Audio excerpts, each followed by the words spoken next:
PC, 스마트폰, 서버가 전부 다 마이너스였어요. 근데 어쨌든 내년도는 2024년도는 그래도 플러스. 네, 그래도 플러스가 난다. 뭐 삼성이나 SK하이닉스, 마이크론의 재고가 좀 줄었다든지 이런 시장에서 바라고 있던 목소리도 좀 나오고 있기 때문에 저는 연초에는 약간 좀 반등을 할 수 있는 그런 여지가 아직 남아있지 않느냐 그렇게 좀 보고 있습니다. 2024년 연간 전망, 이번에는 반도체 업종 살펴보도록 하겠습니다. 2023년 하반기부터 조금씩 시동을 걸기 시작하는 반도체주들 2024년에도 큰 관심을 모으고 있는데요. 과연 앞으로는 어떤 부분에 포커스를 맞춰서 반도체 섹터 내에서도 어떤 투자 아이디어를 따라서 또 종목을 골라야 될지 자세히 이야기 나눠보도록 하겠습니다. 유진투자증권의 이승우 센터장 모셨습니다. 안녕하세요. 네, 안녕하세요. 예, 먼저 2023년도 리뷰부터 좀 해볼게요. 지난 5월 달에 저희 토마토 증권통 강연에 와주셨었잖아요. 네. 하반기 실적은 부진하지만 주가는 오를 거다라고 얘기를 5월 달에 미리 좀 해주셨고 실제로 이 예측은 결과적으로는 맞아떨어진 것 같거든요. 네. 주가 흐름 어땠는지 2023년 하반기 리뷰 좀 해주세요. 2023년 전체를 제가 한번 좀 말씀을 드릴게요. 그래서 올해 1월 달, 그 2023년도 1월 달 첫날 제가 낸 보고서가 하나 있습니다. 막대 그래프로 연간의 그 필라델피아 반도체 지수 이 상승률을 나타낸 그래프였는데요. 작년에 2022년도에 필라델피아 반도체 지수가 약 36% 하락을 했고요. 과거에 연도별로 그 정도 30에서 40% 정도 빠진 적이 과거에 2번 있었습니다. 그래서 문제는 그 이듬해 어떻게 될 거냐. 그러니까 예를 들면은 올 초 같은 경우에는 2023년도에 반도체 주가가 어떻게 될 거냐. 그걸 본 건데요. 과거에 40% 넘게 빠졌을 때 주가 반등이 약 70% 정도가 있었어요. 그래서 이제 올해 2023년도는 어떻게 될 거냐라고 이제 저희가 전망을 한 거는 작년에 미리 많이 빠졌기 때문에 올해 주가는 많이 오를 수 있다. 단 반도체 업황은 되게 안 좋을 것이다. 라고 예상을 했는데요. 일단은 결과적으로 지금 와서 보니까 이제 12개월 지나서 지금 거의 맞은 것 같습니다. 그래서 지금 필라델피아 반도체 지수는 연초 대비해서 거의 한 60% 정도 지금 올라간 상황인 거죠. 언제부터 이렇게 올랐냐 하는 건데요. 사실은 작년도 10월부터 2022년도 10월부터 필라델피아 반도체 지수가 계속 좀 상승을 해서 저점에서 보면은 한 80% 이상 지금 올라 있는 상황입니다. 이걸 시기적으로 나눠보면은 상반기 내내 주가가 올랐어요. 사실 2023년도 상반기 내내. 왜 올랐냐? 뭐 이런 거죠. 반도체 업황이 좋아서 올랐냐? 아니죠. 반도체 업황은 이제 굉장히 안 좋아지기 시작을 했었죠. 그런데 주가는 올랐습니다. 결국은 올해 반도체 섹터 또는 시장의 전반적인 그 주가의 가장 큰 드라이버가 됐던 거는 인플레이션 데이터입니다. 네, CPI가 둔화되는 게 이제 눈에 보이면서 주가가 그 방향을 틀기 시작을 해가지고 쭉 올라가기 시작을 했고요.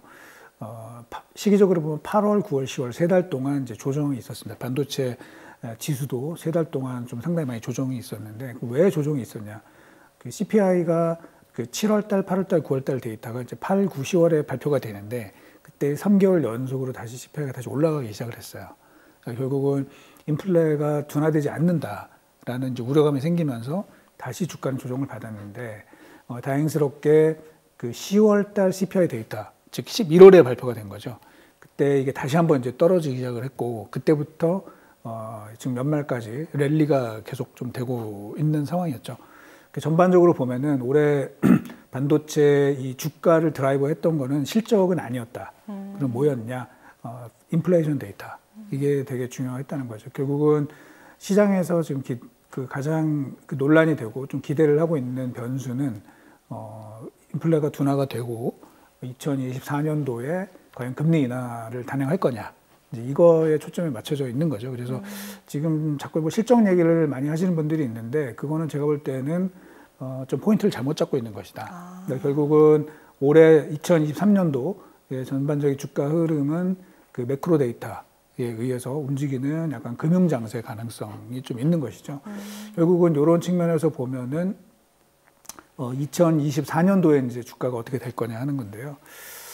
마찬가지입니다. 지금 계속해서 CPI가 좀 둔화되는 모습들이 나타나면은 오히려 시장은 그걸 긍정적으로 해석을 할 것이다. 그래서 뭐 일부에서는 지금 뭐 빠르면 3월 달부터 금리 인하 이야기, 그렇죠. 늦어도 2분기부터는 금리 인하를 하지 않겠냐. 이제 그런 기대감이 좀 살아 있을 것 같아요. 제 생각엔.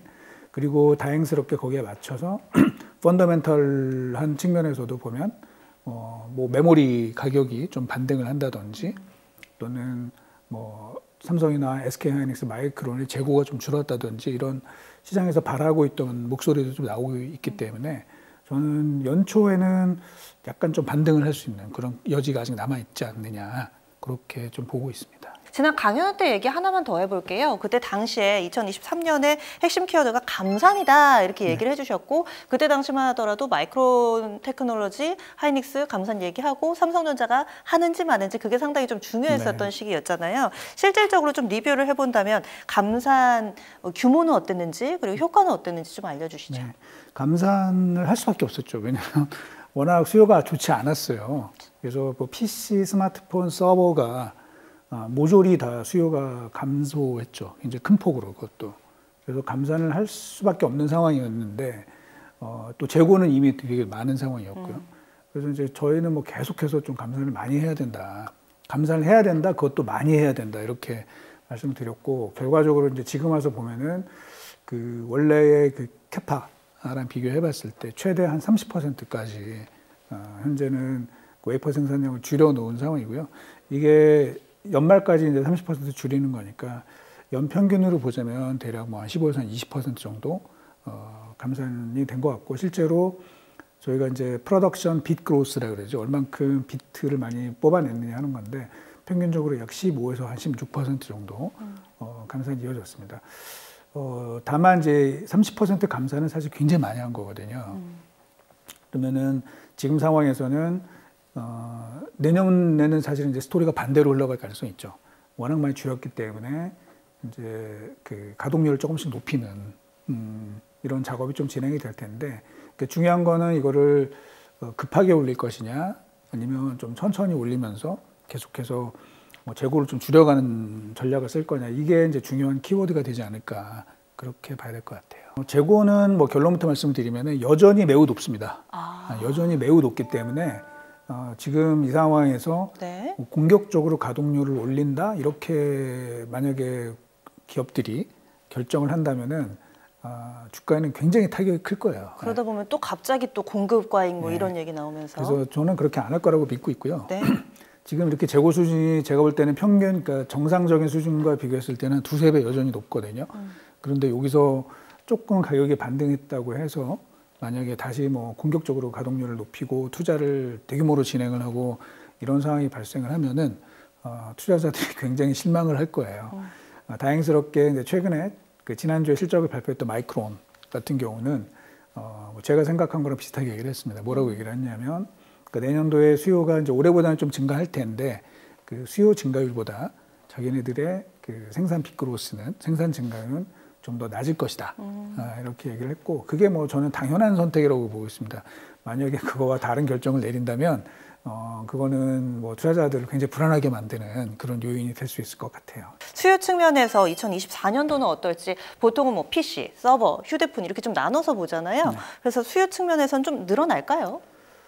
사실 이제 수요 전망을 하기는 굉장히 어렵습니다. 이게 어떤 변수를 가지고 이게 움직이는지가 아주 불분명합니다. 뭐 예를 들면 PC 수요 같은 경우는 뭐 세계 경제 성장률과 관계가 있지 않을까 이제 얼핏 그렇게도 생각을 많이 하시거든요. 근데 우리가 냉정하게 보면은 올해보다 내년도에 미국의 경제 성장률은 상당히 둔화될 것 같거든요. 그러면은 PC도 안 좋을 거 아니야 이렇게 생각을 하시는 분들이 꽤 많거든요. 근데 실제로 저희가 한 30년치의 데이터를 갖고 세계 경제 성장률과 PC의 성장률 그거를 점을 찍어서 그 관계를 좀 분석을 해봤는데 관계가 어떨까요? 아무 관계가 없습니다. 네, 거의 상관계수는 거의 제로에 가깝습니다. 그래서 이 경제 성장이 둔화되니 PC가 더 안 좋아질 것이다. 이렇게 판단하는 거는 제가 볼 때 적절치 않은 것 같고요. 그래서 이제 그럼 어떻게 뭘 갖고 전망을 하느냐 하는 건데요. 결국은 저희가 그 뉴스 플로우를 많이 체크할 수밖에 없어요. 그래서 현재 재고 상황이 어떻게 됐는지 또는 관련된 다른 뭐 부품이나 이런 오더가 어떻게 변하는지 이제 이런 거를 좀 봐야 되는 것이고 또 하나는 그 절대 레벨이라는 게 있습니다. 그 참고로 말씀을 드리면 그 PC가 그 가장 많이 팔린 연도가 언제였냐면 사실 2011년도였어요. 네. 2011년도에 한 뭐가 3.6억 대. 그러니까 그때까지는 계속 증가를 하다가 그 이후로는 이제 PC가 감소를 했어요. 왜 감소했냐면 당연히 스마트폰의 영향이 컸던 것이죠. 그래서 PC 수요가 2011년을 피크로 이제 계속 좀 마이너스를 보이다가 이게 한 2.5억 대, 그러니까 3.6억 대를 넘었던 수요가 한 1억 대 이상 줄고 나니까 더 이상 빠지질 않더라고요. 그게 절대 레벨인가요? 네, 그래서 저희는 한 2.5억 대를 절대 이 버텀 라인으로 보고 있고 네. 거기서부터 팬데믹 기간 동안에 이제 크게 성장을 했었죠. 그리고 팬데믹이 끝나면서 2년 동안 아주 큰 폭으로 빠졌죠. 그 큰 폭으로 빠진 게 이제 올해까지인데 올해가 절대 레벨이 한 2.5억 대 약간 안 될 것 같습니다. 그러니까 이제 제가 생각했던 가장 그 바닥이라고 생각하는 수준까지 이제 온 것이고 그러면 내년도에는 뭐 최소한 마이너스는 나지 않을 것 같다라는 게 이제 저희 생각이고 저희는 그래서 내년도에 수요 가정을 해야죠. 일단 가정을 하는데 한 3% 정도 네. 성장률을 보고 있습니다. 올해는 참고로 그러니까 작년에는 마이너스 17, 2022년도는 마이너스 17%, 2023년도는 마이너스 12%였는데 2024년도에는 플러스 3%로 조금 개선이 될 걸로 보고 있고요. 요거에 대해서는 뭐 국내 시장 조사하는 업체들이나 해외 기관들도 비슷하게 보고 있는 것 같아요. 요거는 뭐 이렇게 좀 정리가 될 것 같고 또 하나는 이제 스마트폰인데요. 네. 스마트폰도 사실은 2년 연속 아주 큰 폭으로 빠졌습니다.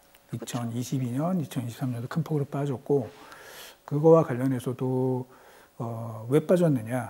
결국은 뭐 이제 바꿀 요인이 별로 없었던 것이죠.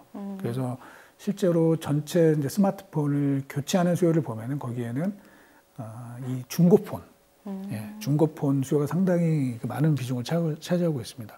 쉽게 말씀을 드리면 3년 전에 산 아이폰이나 지금 산 아이폰이나 별로 큰 변화가 없다라는 거죠. 맞습니다. 그러다 보니까 그 이머징 마켓, 그 동남아, 동유럽, 중남미 이런 쪽에서는 사실은 아이폰이나 갤럭시의 중고폰을 굉장히 많이 쓰고 있습니다. 그러다 보니까 오히려 이머징 마켓의 수요가 더 많이 줄었죠.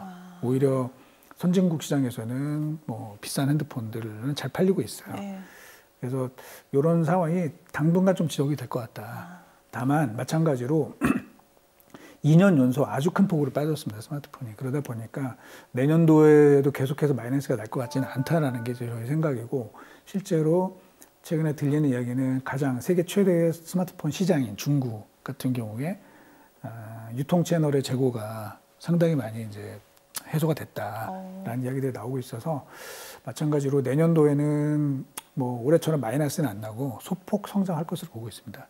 요것도 큰 이견은 없는 것 같아요. 그냥 업계 전반적으로. 그래서 그렇게 보고 있는데 이제 가장 크게 좀 엇갈리는 분야가 사실 서버입니다. 네. 네. 서버는 지금 뭐 다들 뭐 클라우드니 AI니 해서 되게 성장률이 되게 좋은지 알고 계시지만 사실 올해는 굉장히 안 좋습니다. 올해 서버 수요는 전년 대비해서 한 7% 정도 줄게 될 것 같고 일부 시장 조사 기관들은 한 10%까지 마이너스 날 수도 있다. 그래서 상당히 좀 안 좋게 보고 있고요. 그 이유는 흔히 말하는 이제 AI용 서버 네. 자체는 좋아요. 하지만 아시겠지만 이제 AI 서버가 좀 비싸잖아요. 그렇죠. 네.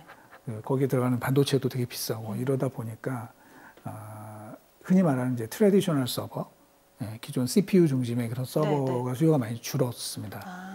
그리고 이제 이게 내년에 어떻게 될 거냐는 변수가 좀 남아 있는데. 그게 좀 엇갈립니다. 그래서 저희는 올해가 워낙 안 좋았기 때문에 좀 소폭 성장, 한 3% 정도 성장을 보고 있는데 이제 국내 뭐 이제 중요한 반도체 업체 같은 경우는 성장하기 어려울 것 같다.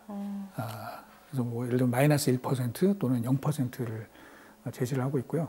반면에 이제 지난주에 실적을 발표한 마이크론은 오히려 또 긍정적으로 보고 있어요.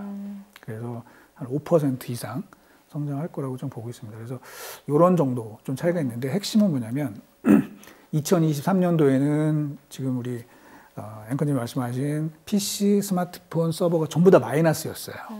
근데 어쨌든 내년도는 2024년도는 그래도 플러스. 네, 그래도 플러스가 난다. 이렇게 보면은 전체적으로 디맨드의 이 증가율 측면에서 보자면 2023년보다는 2024년도가 좀 높아질 것 같다라고 보고 있고 구체적으로 저희가 보고서에 쓴 내용은 이제 2023년도에 D램의 그 디맨드 빗 그로스는 6% 그리고 2024년도에는 이게 약 19%로 좀 개선이 될 것으로 보고 있습니다. 뭐 낸드 플래시도 비슷한 네. 상황입니다. 낸드 플래시도 2023년도에는 한 8% 정도에 그쳤지만 24년도에는 한 22% 정도 성장하겠다라고 이제 보고 있습니다. 조금 전에 말씀해 주신 것 중에서 서버 수요가 조금은 의외인데요. 그러면 그 데이터 같은 경우는 이 기존에 이야기하는 트래디셔널 서버 그 부분만 말씀을 하신 거세요? 아니면 전체. AI 서버 다 합쳐서.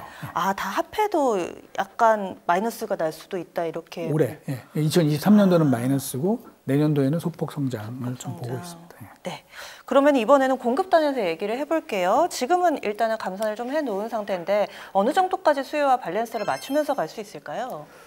수요랑 밸런스를 맞추면 안 되고요. 지금 수요보다 적게 생산을 해야 되는 거죠. 그래서 재고를 줄여야 되는 게 이제 중요하다. 결국은 지금 상황에서 그 국내 기업체들이 2024년도에 경제 상황을 어떻게 판단하는지 또 이 관련된 수요를 어떻게 전망하는지가 이제 중요한데 뭐 예를 들면 사실은 시장을 좋게 보면 그 기업체들이 반도체 업체들이 시장을 좋게 보면 투자자들로서는 굉장히 그게 부담이 될 수 있어요.